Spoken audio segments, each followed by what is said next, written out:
প্রিয় শিক্ষার্থী, আজকে আমি তোমাদের 15 নম্বর অঙ্ক করে দেখাবো। দেখো, 15 নম্বর অঙ্কে বলা ছিল একটি বর্গাকার ক্ষেত্রের এক বাহুর দৈর্ঘ্য 300 মিটার এবং বাইরে চারদিকে 4 মিটার চওড়া একটি রাস্তা আছে। রাস্তাটির ক্ষেত্রফল কত? তাহলে দেখো, দেওয়া আছে বর্গাকার ক্ষেত্রের এক বাহুর দৈর্ঘ্য 300 মিটার। তাহলে এখন কি, এই বর্গাকার ক্ষেত্র যদি আমি এটাকে চিন্তা করি, এরকম মনে করো এই একটা বাহু, বর্গাকার ক্ষেত্রের একটা বাহু। আচ্ছা, আমরা কি জানি বর্গাকার ক্ষেত্রের 4টা বাহুই সমান হয়।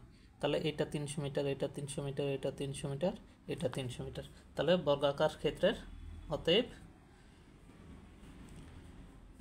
আমরা জানি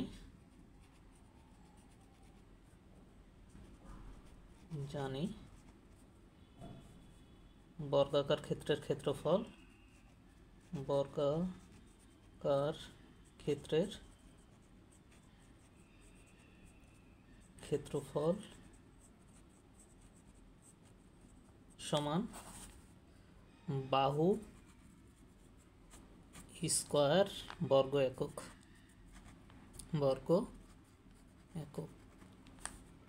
দেখো, বাহু স্কয়ার অর্থাৎ এক বাহুর দৈর্ঘ্য। এক বাহুর দৈর্ঘ্য এখানে কত ছিল? 300 ছিল। তাহলে 300 তার স্কয়ার বর্গ, এখানে দেখো এককের জায়গায় মিটার। এখানে যে এককটা বসবে এখানেও এককের বদলে সেটা বসাই দিব।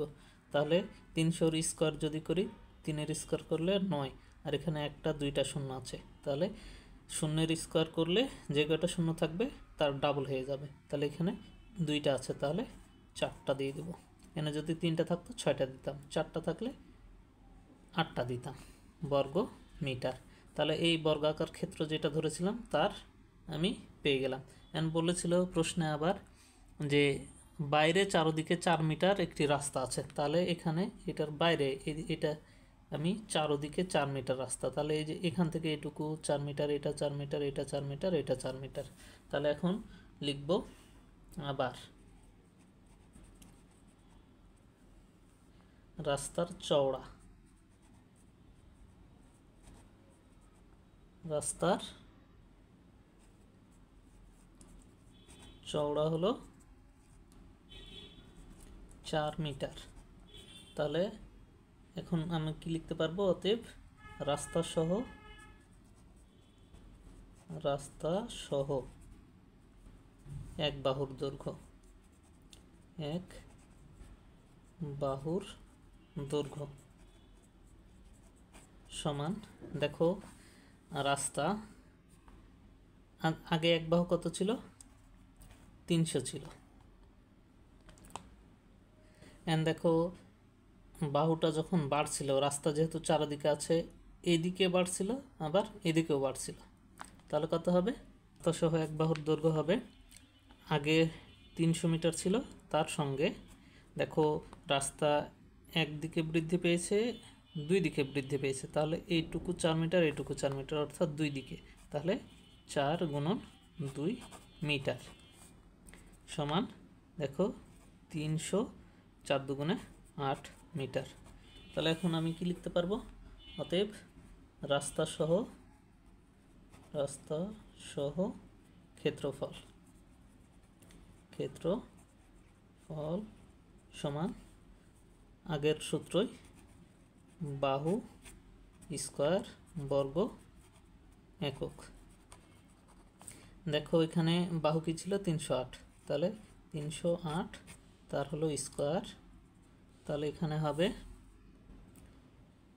9, ক্যালকুলেটরে করলে 9, 4, 8, 6, 4, এখানে দেখো বর্গ, এখানে বসাই দিয়েছিলাম, এখানে মিটার ছিল সেই জন্য মিটার, তাহলে এটা বর্গ মিটার।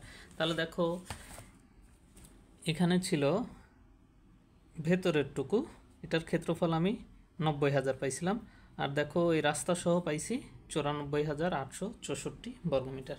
তাহলে দেখো এই পুরোটা থেকে, রাস্তা সহ থেকে যদি আমি শুধু বর্গাকার ক্ষেত্রের ক্ষেত্রফল বাদ দিই, তাহলে আমি রাস্তার ক্ষেত্রফল পেয়ে যাব। অতএব রাস্তার ক্ষেত্রফল